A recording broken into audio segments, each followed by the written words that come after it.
Nuestro tema esta mañana es Elías, el Dios de todo momento. Santiago capítulo 5, versículos 17 al 18, entre muchísimos textos que podríamos escoger para hablar de este profeta, de este siervo de Dios, dice casi acabando su carta, Santiago: Elías era hombre sujeto a pasiones semejantes a las nuestras, y oró fervientemente para que no lloviese, y no llovió sobre la tierra por 3 años y 6 meses. Y otra vez oró, y el cielo dio lluvia, y la tierra produjo su fruto. Santiago toma el ejemplo de Elías como un hombre de oración. Casualmente no aparece la palabra oración en el relato del primer libro de Reyes. Ahora, la sensación era que estaba clamando, ¿no? Dice que se puso la cabeza entre las rodillas, y mandó al siervo a mirar en el horizonte a ver si Dios comenzaba a responder su oración para que finalmente la lluvia que por 3 años Dios había quitado de la nación de Israel del norte, finalmente llegara. Así que hay una idea principal que yo quiero compartir con vosotros esta mañana, y es que a la luz de la historia de Elías podemos decir que Dios es absolutamente confiable, pero obra de maneras imprevistas. Vuelvo a repetir, Dios es absolutamente confiable, pero obra de maneras imprevistas. Dios permite que ocurran cosas en lugares donde no deberían ocurrir, en situaciones y con personas que no imaginamos que Él va a utilizar. Esta es una lección primero para mí, porque muchas veces oro y le pido cosas a Dios y casi que le sugiero las cosas que Él tiene que hacer o cómo las tiene que hacer, ¿no? O cómo es mi expectativa de que las haga. Sin embargo, cuando yo voy a ver la vida de este hombre, de este profeta, veo que él es sorprendido permanentemente por la forma en que Dios actúa. No sabemos mucho de Elías, no tenemos mucha información de su familia, de sus ancestros, ni de cómo se formó.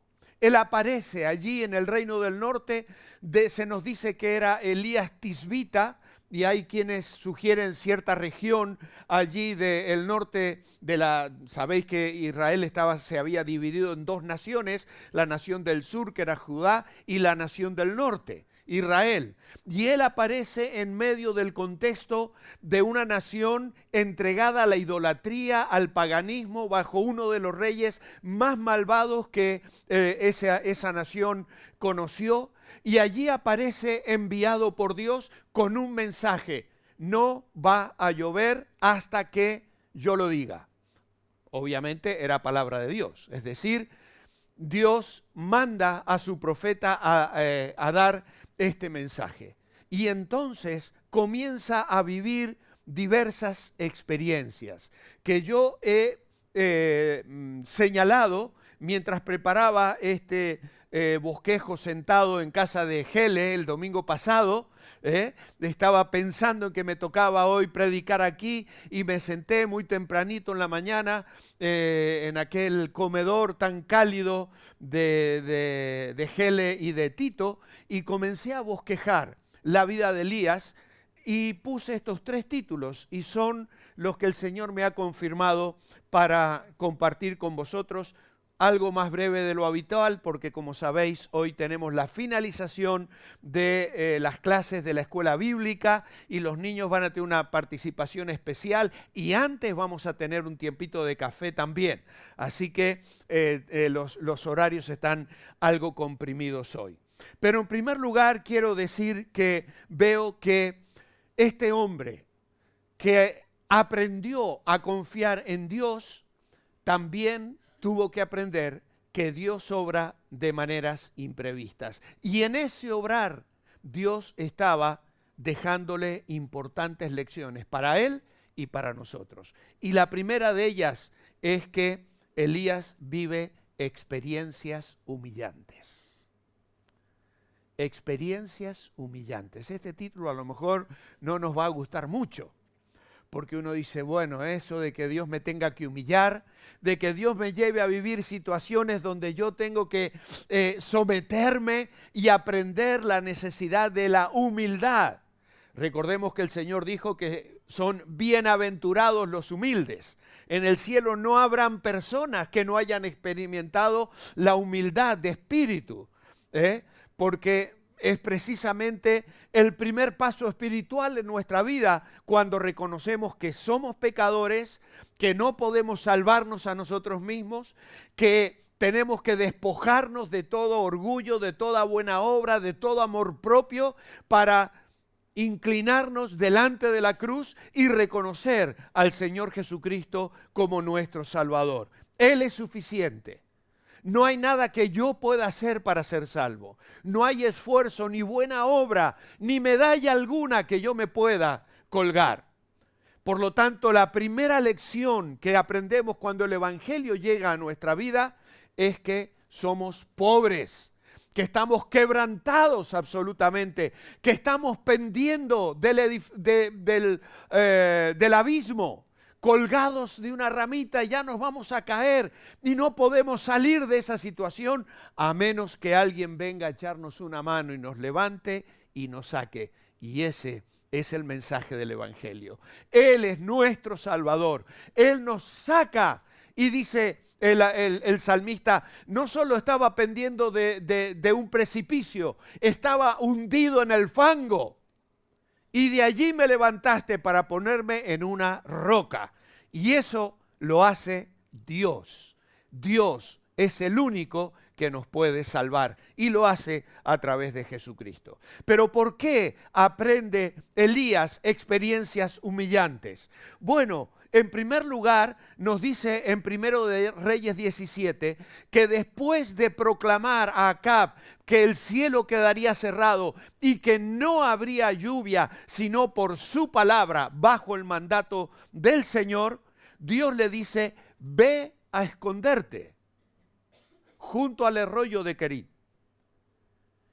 Y he dado orden a los cuervos que te alimenten.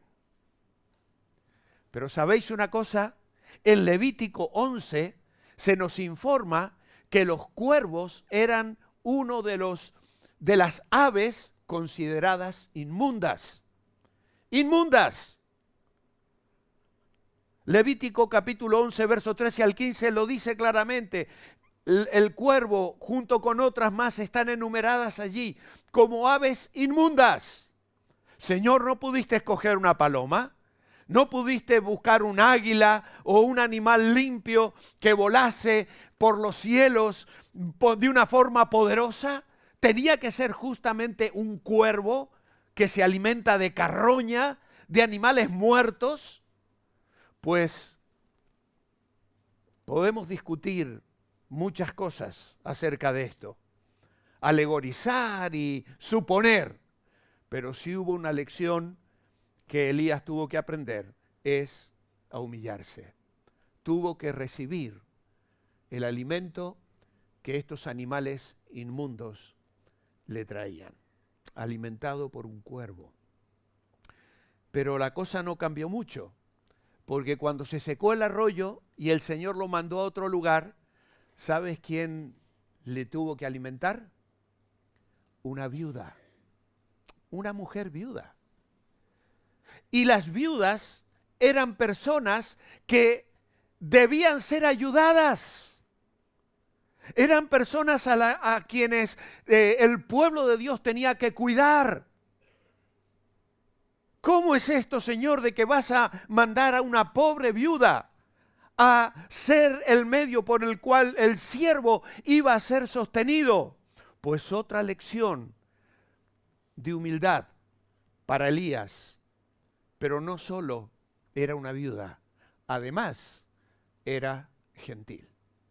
Porque en la zona donde aquella mujer vivía, obviamente todos los comentaristas afirman que era una mujer gentil. Probablemente temía al Dios de Israel. Es probable, por la forma en que ella habla y la forma en que se dirige al profeta en medio de su necesidad y de su aflicción, preparándose para morir. Sin embargo, Dios obra un milagro para el sustento de la viuda, el sustento de su hija y de su hijo y el sustento de aquella mujer. Cuando nosotros vamos al libro de Proverbios, capítulo 6, hay una lista allí de las cosas que Dios abomina. Y dice el versículo 16, 6 cosas aborrece Jehová y aún 7 abomina su alma. Los ojos altivos, la lengua mentirosa, las manos derramadoras de sangre inocente, el corazón que maquina pensamientos inicuos, los pies presurosos para correr al mal, el testigo falso que habla mentiras y el que siembra discordia entre hermanos. Esta lista nos debería hacer pensar. Pero la primera cosa que Dios aborrece son los ojos altivos. Experiencias humillantes. Y aquí Elías aprende que Dios se manifiesta en la debilidad. ¿Cuántas veces nos sentimos limitados, nos sentimos débiles, nos vemos impotentes? Pero Dios se manifiesta en la debilidad. Pero no solo hay experiencias humillantes, hay experiencias vivificantes. En el capítulo 18, Dios le manda a Elías presentarse a Acab. Y esta historia creo que la conocemos todos. Manda a venir todos los sacerdotes de Baal y allí levantan un altar. Y Elías convoca al pueblo y le hace aquella tremenda pregunta: ¿hasta cuándo claudicaréis vosotros entre dos pensamientos? Si Baal es Dios, id en pos de él. Si Dios, el Señor, id en pos de él. Pero vamos a ver, ¿hasta cuándo vais a claudicar entre dos pensamientos? Y ya vemos todo lo que sucede. Levanta un altar, los profetas de Baal gritan, se sajan, se rompen la ropa, se hacen heridas, sangran. Y Elías se ríe, y Elías se burla. Y les dice: gritad más, a lo mejor Baal está durmiendo la siesta, está descansando y no se escucha. Gritad un poco más, hasta que finalmente manda, y Dios manda fuego del cielo que consume el holocausto. Y después de eso, de matar a aquellos 400 profetas de Baal, sube al monte a orar. Y cuando se inclina para clamar allí y se levanta una nube como la palma de una mano en el horizonte, Elías baja del monte y le dice: unce tu carro y vete rápidamente porque viene una lluvia torrencial. Y Elías corre 27 kilómetros delante del carro de Acab, para llegar allí a Samaria. Experiencias vivificantes. Triunfos. Qué hermoso es cuando vivimos experiencias de gozo, de alegría y de bendición. He repetido una y otra vez, y creo que casi cada domingo, esa frase que me habéis escuchado tantas veces: las misericordias pasadas son garantía para el presente y razones admirables para que continuemos pidiendo y confiando en el Señor. Y amados hermanos, estas cosas debemos valorarlas, atesorarlas en nuestra vida.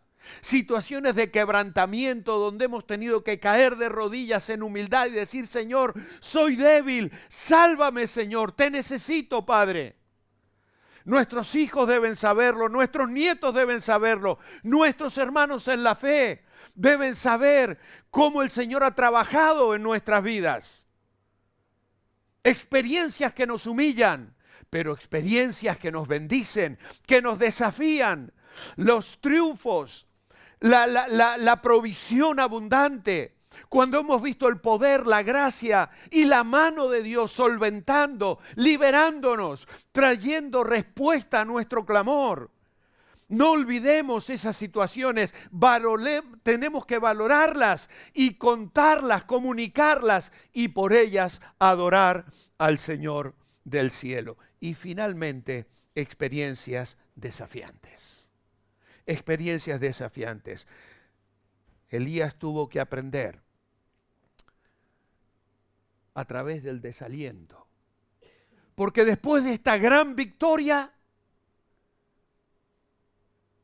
Jezabel le manda a decir, has matado mis 400 profetas, mañana a esta hora tu cabeza va a rodar como la de ellos. ¿Y qué pasa con este hombre que acaba de correr 27 kilómetros, que ha hecho caer fuego del cielo? Huye, se esconde y tan agotado estaba que dice, Señor, ya no puedo más. Mejor me es la muerte. El ángel le alimenta, duerme, se recupera y tiene que caminar 40 días hasta el monte de Dios. Y llega al Sinaí, aquel Sinaí que había sido trastocado siglos antes cuando Dios estaba dando la ley. El pueblo no se podía acercar a aquel monte, había truenos, había relámpagos y había un terremoto. Y este profeta que tal vez está pensando que esa es la expresión divina, de pronto metido en una cueva, contempla aquellos mismos elementos que se manifiestan una y otra vez. Pero ¿sabéis qué? Elías percibe que Dios no estaba en ninguna de esas experiencias. Y Dios se presenta en un silbo apacible y delicado. ¿Qué haces aquí, Elías? ¿Qué haces aquí? Señor, solo yo he quedado, solo yo. Y me buscan para quitarme la vida. Y Dios le dice, no, estás equivocado. Aún hay otros 7,000 que no han doblado sus rodillas delante de Baal. Levántate, ve a ungir a uno por rey de Israel, unge a otro por rey de Judá y a Eliseo para que sea profeta en tu lugar. Y aquel hombre se levanta para obedecer la voz, el llamado, el desafío de parte del Señor. Experiencias desafiantes. Y vemos a Elías enviado a Betel primeramente, seguido por Eliseo, el profeta que iba a quedar en su lugar. ¿Qué había en Betel? La idolatría. El lugar donde Jeroboam había levantado el becerro de oro. De allí le lleva a Jericó. ¿Y qué aprende Eliseo en Jericó? Un lugar de confianza y fe, de obediencia y fe, donde los muros habían sido derrumbados y finalmente Dios le manda a cruzar el Jordán. Y cuando Elías golpea con su manto y se abren las aguas del Jordán, Eliseo pasa con él en un símbolo de renuncia, de muerte y de entrega total. Amados hermanos, Elías nos deja preciosas lecciones esta mañana para cada uno de nosotros. Experiencias humillantes, experiencias desafiantes, experiencias vivificantes. La historia de Elías es asombrosa, pero nos habla de un Dios real, absolutamente confiable, pero que obra de maneras imprevistas. Vamos a abrir nuestros ojos para verle obrar en nuestra vida, en nuestra iglesia, en nuestra familia, en las situaciones que enfrentamos. Creeremos, confiaremos en ese Dios que va trabajando en nuestras vidas forjando la imagen de su Hijo y llevándonos a nuevas experiencias para conocerle y depender más de Él. Vamos a inclinar nuestros rostros para orar.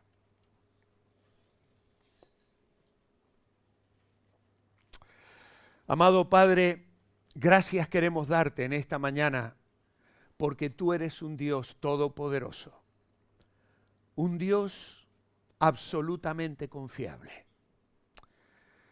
No sabemos qué nos depara mañana ni el futuro, pero una cosa sabemos, que vas a estar con nosotros, que nunca nos vas a abandonar.